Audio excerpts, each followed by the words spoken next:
Hey guys, my name is Nolan Bond, and today I'm going to be teaching you guys about curls and scalar potentials in vector fields. So, first of all, there are a few symbols and equations that you guys need to know. Right now I'm going to break down the Greek letter nabla. This is a Greek letter that's used to denote a few things. For us, we're only going to consider two things.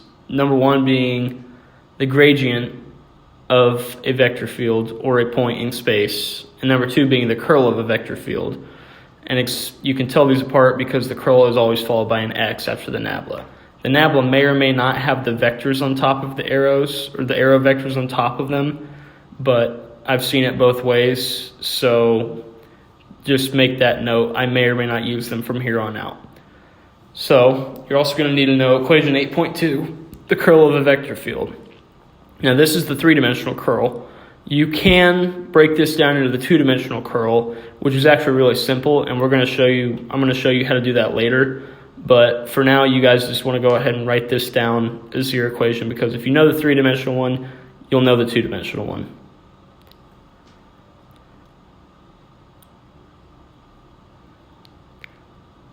So here's a fun fact. The curl of a vector field, if it's 0, then the field is a conservative vector field.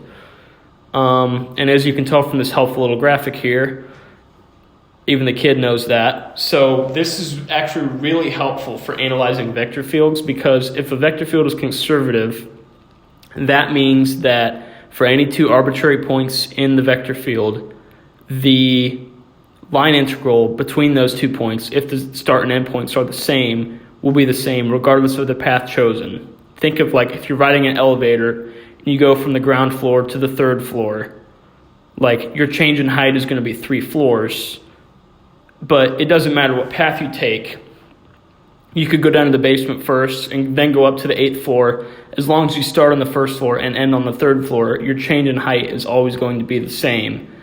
And for this case, this is a good analogy of a conservative vector field.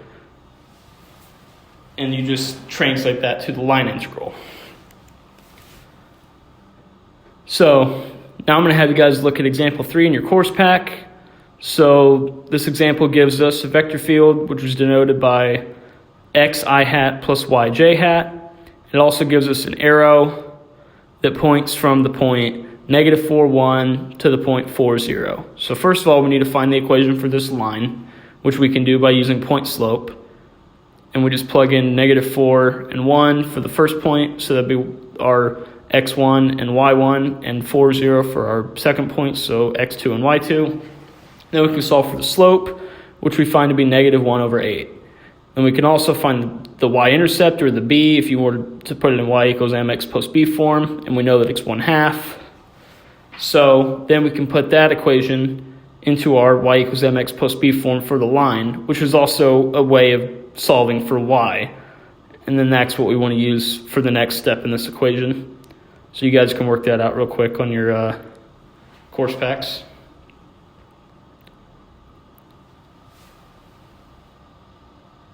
All right. Okay, so I've placed our equations for the line in y equals mx plus b form and the vector field at the top of the screen, just for convenience in case you didn't get them written down in time. So now we know that the position vector r is going to be equal to xi hat plus yj hat for any curve in the two-dimensional plane. And then we can solve for dr by saying dr equals dxi hat plus dyj hat. Now we can use our equation for the line to solve for dy. We know that dx is just going to be dx because the derivative of x is just 1 dx.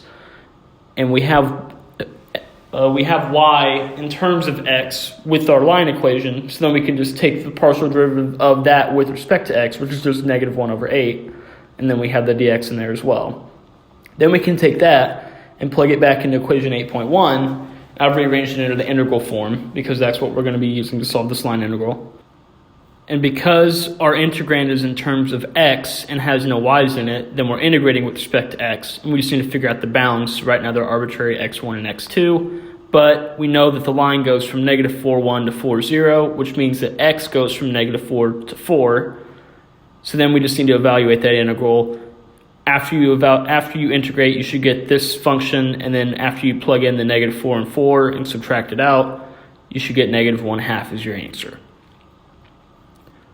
So now we're going to do part B, and this one asks us to solve for the curl of the vector field and use that to find the line integral for these two crazy looking points.